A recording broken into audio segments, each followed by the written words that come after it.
Welcome to the new Trailblazer League video. Before we kick this one off, I do want to say thank you guys for all of the support on the first Trailblazer video, and if you did miss that one, it will be linked down in the description below. I highly recommend checking it out. It covers how to make early game GP in our starting area of Misthalin and Karamja.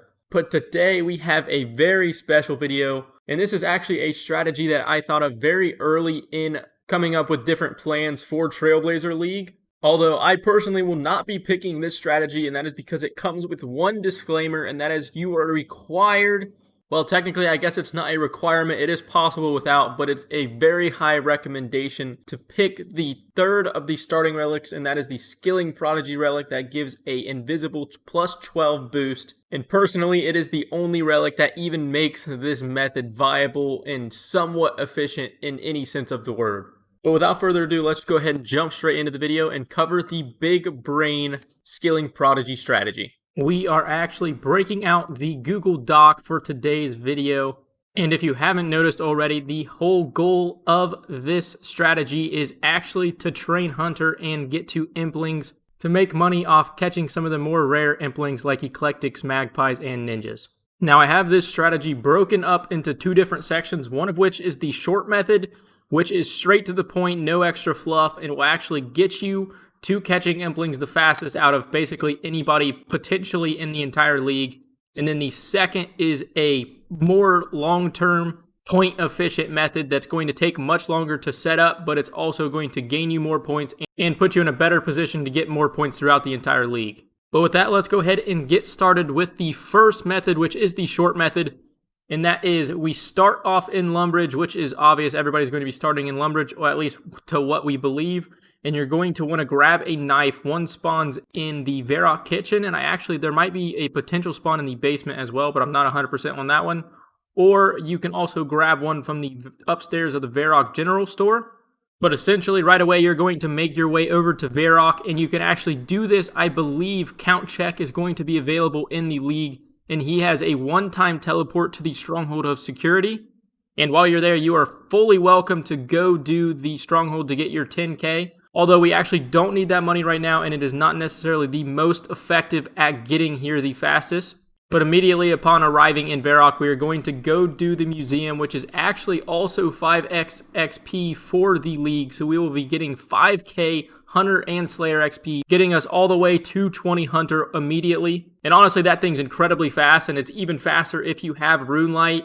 It can be done in probably 5 minutes, considering we have unlimited run, and Runelight gives you all the answers. You don't even have to read the questions. But after getting 20 Hunter, this is where the most difficult part of the guide comes into play, and that is because we have to get 29 Hunter, and there is actually no way to train Hunter effectively from 20 to 29 inside of Misthalin. The only available method we have are catching Implings, and the best place to do that is Puro, and we actually do have access to Puro through Xanaris. So for this method, immediately after getting 20 Hunter, you are going to grab your Drum and Staff out of the bank and head to Puro and Xanaris. And I don't actually remember the name of the NPC, but one of the NPCs in there you can talk to, and they will give you a free butterfly net as well as a few Impling jars. And this will probably be the most grueling part of this strategy, and you will have to catch anywhere from 60 to 75 different assortments of Implings. And at this level bracket, you'll be able to catch Baby, Young, and Gourmet. And that is because we will be, as soon as we get 20, we're technically invisibly boosted all the way to 32, giving you the access to catch all three of those, which is also the main reason why I believe this method isn't viable with any other relic, and that is because if you're legitimately level 20 Hunter, the only Implings you can catch are Baby, which will be absolutely horrendous because you would actually have to go all the way from 20 to 41 physical level in order to do this, which would be unbearable at Implings and take you probably anywhere from 3+ hours. Fortunately, we do actually have one legitimately decent Hunter method right off the bat, and that is on Karamja. We can catch horned Graahks, and between these two methods, I'm actually going to show you how you can do that and how incredibly easy it is to set up. But once you get 29 Hunter and you're invisibly boosted to 41, which is the level to catch the horned Graahks, or I guess trap them in this case, you have another choice, and that is because you get to choose whether you want to go to 38 Hunter or all the way to 54. And as you can see on the side, it will either take you 16 traps in order to get to 38, which is incredibly easy, or 116 all the way to 54. Gives you the ability to catch eclectics, which is where the decent money actually begins to start. And we'll go ahead and pull up over here. Some of these drop tables include the Addy Kite, Blue Chaps, Rune Dagger, Battle Staff, Diamond. Honestly, where you can begin to make some actually legitimate, consistent money. But if you do choose to go all the way to 54, you unlock Magpies. Yeah, I was going to say, actually, we only need 53. I thought Magpies were 65. I think I accidentally fat fingered the wrong button there. So we only need 53 Hunter, and that actually is probably a few less traps as well on the Horned Graahks. But once you unlock Magpie Implings, the money begins to pour in. Literally almost everything on their drop table is great money for this league. We have Mystic Pieces, Rune Warhammers, Rune Square Shields, Dragon Daggers. This is 16k ALK, 20k ALK, 20k ALK, 10k, 10k, 5k, etc. There's also Sinister Keys, Snapdragon Seeds, both Tooth and Loop halves. Honestly, Magpie Implings are really what you're going to want to catch the most of, but if you want to make some money along the way, you can definitely stop to catch Eclectics before. But another benefit of this method is actually the fact that if you catch Implings all the way from 20 to 29, which is the 60 to 75 you'll probably catch, there's actually some decent money you can make from just the baby young gourmet and then earth Implings you'd be able to catch at, I think, level 24. Young Implings have the ability to drop steel nails as well as multiple sellables in the range of like 150 to 800 GP. And then Gourmet Implings actually drop some really good food potential. You can get noted Karambwans or even noted sharks in multiple quantities. So that is definitely something to consider when picking which strategy you're going to choose, if you ultimately do enjoy this strategy and that's something you want to pick. But before we jump into the long-term strategy, I'm actually going to show you real quick how you can hunt the Horned Graahks. Okay, we are here on Karamja, and the way you access it is actually through this fairy ring, and the code is CKR, and we happen to be conveniently located directly beside where we need to hunt these creatures. Here's where we are on the mini-map. Unfortunately, the only things you need are an axe, a knife, and then this teasing stick, which you can conveniently pick up directly south of where they're already located. The only other thing you have to do is chop one of these numerous dead trees within the area, and as soon as you get a log, you trap it onto this pit.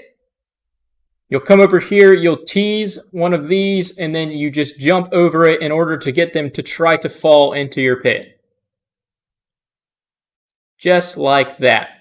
Then as soon as you dismantle it, you will get 240 XP times 5, so roughly 1200 plus XP per single catch. It's an incredibly easy thing to do, and if you honestly don't mind it, I would recommend going to a higher level to give yourself the chance to catch magpies as soon as you go back to Pura Pura. But apart from that, another benefit of actually doing this method and catching the Implings before you come here is the fact that once you catch gourmets, it will give you some food to bring here, because these are level 50, and if we are doing this as a level 3, they are going to hit you every so often before you jump over the pit. So it's going to be a great idea to have some starter food. Now for the longer method, that's definitely going to take a few more hours to complete, but will ultimately set you up to be the most efficient in the long run for this entire league. And you're going to start out by completing Sheep Shear, or if that's actually too packed, if you don't get started early enough, because I'm sure it's going to be a quest that plenty of people rush to, you could consider completing Misthalin Mystery. And even if that one happens to be packed, I don't believe there's any areas that can disrupt the timing it will take you to complete that quest. And then immediately after completing that quest, you're going to go ahead and go do your stronghold. Once again, consider talking to Count Check. I believe he will offer one free teleport there. And that is by far the quickest and easiest way to get to the stronghold. Also, I completely forgot to note, make sure you have your two-factor authentication set up. That is a requirement to open the chest in the stronghold. Otherwise, you will have to set that up after the fact, putting you way behind everybody else. And then after completing the stronghold and getting your 10k, you are going to go do the Daddy's Home quest. You will have to buy supplies for this quest, which will cost around 5k GP. I'm not 100% sure what the supplies are, but I do know you have to buy bolt cloth, as well as turn a few logs into planks. Upon completing that quest, you are then finally going to go do your Graahk Museum. Once you complete the museum and you have your 20 Hunter and Slayer, which really shouldn't take any more than 5, maybe 10 minutes, you now have to go make some more money. You will need a cash stack of around 12K. Definitely check out my video in the description. It tells you different ways you can make money in the starting area. So that will be a great resource in order to help you get 12K if you do want to go check that out. But apart from that, once you get the 12K, you're going to use the supplies you got from Daddy's Home, which is absolutely a fantastic crate of supplies to get right off the bat, especially for this league whenever we have the goal of trying to do birdhouses. This thing is absolutely fantastic. But once you get to this point, you're now on the stretch where we're trying to unlock birdhouses, and you're going to use, I believe you actually get a house teleport tab from completing the quest, and you're going to be able to teleport to your house, and you're going to want to buy a workshop room in your POH, which I believe is 10K or either 7,500 GP, and then you're going to build a crafting table too within that room in order to make the clockworks you need for birdhouses. Fortunately, you also already have the steel bars from the quest that you need for birdhouse clockworks, which is incredibly convenient. One thing you do not have though is one molten glass, which will be able to leave that house portal once you teleport there, buy the supplies to make the molten glass from the Brimhaven charter ship, and you can actually smelt that and turn it into molten glass on the furnace in Shiloh Village, which you do have access to using that cart fare, which is directly beside the charter ship. I have this noted specifically because here is where you are going to be a lot different than people who are setting up their birdhouses already. A majority of people will be making original birdhouses out of regular logs, or maybe oak ones if they spent a little bit more time getting here. After completing that quest, you are actually eligible to immediately make oak birdhouses because of your Invisible 12 boost. You will actually also be eligible to make willow birdhouses as well, but one thing to note is you have to get a few wood cutting levels before you can chop those. But if that's something you want to put a little bit more time in just to get more XP out of Hunter, I would definitely consider doing that. But after doing all those things, you are now able to go set up your birdhouses. You will have to run the first ones and make sure you set up the mushroom teleports to make them much easier on your next route. Also, I don't have it mentioned in here, but you will need to buy some hops from Draenor Village before so that you can put them into your birdhouses, so you will have to fit that in somewhere around here. I'm glad I remembered so I could note that, because that would be incredibly devastating to get all your birdhouses done and set up and not have anything to put into them. But now that your birdhouses are done and set up, you will have 50 minutes where you can either return to Puro and start catching Implings to try to get your level quicker, or you have the other option to work on task and try to start unlocking your first area. And honestly, within this 50 minutes, you can probably complete a very good chunk of tasks, getting you potentially close to unlocking your first area, which would make hunting training potentially a breeze if you unlock an area like maybe Morytania or even potentially Kandarin. Morytania unlocking swamp lizards, or even Kandarin, which has countless things to use for Hunter, like birds, chinchompas, you name it, it's probably there.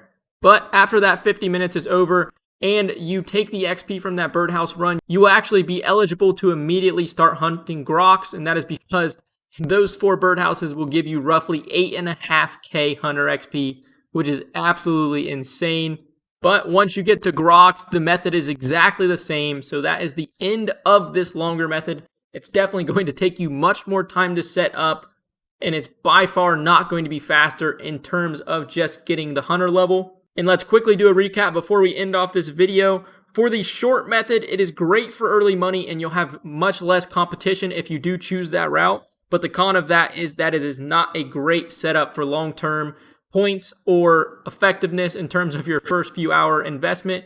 But if you do really want a big cash stack immediately before going to a different area, say you want to get your first 100k, so whenever you unlock Kandarin, you can get a dragon skimmy, this might be a great method to have very little competition in doing so. And a con of the long-term method is that there could be too much competition once you start catching Implings when you finally do have the level.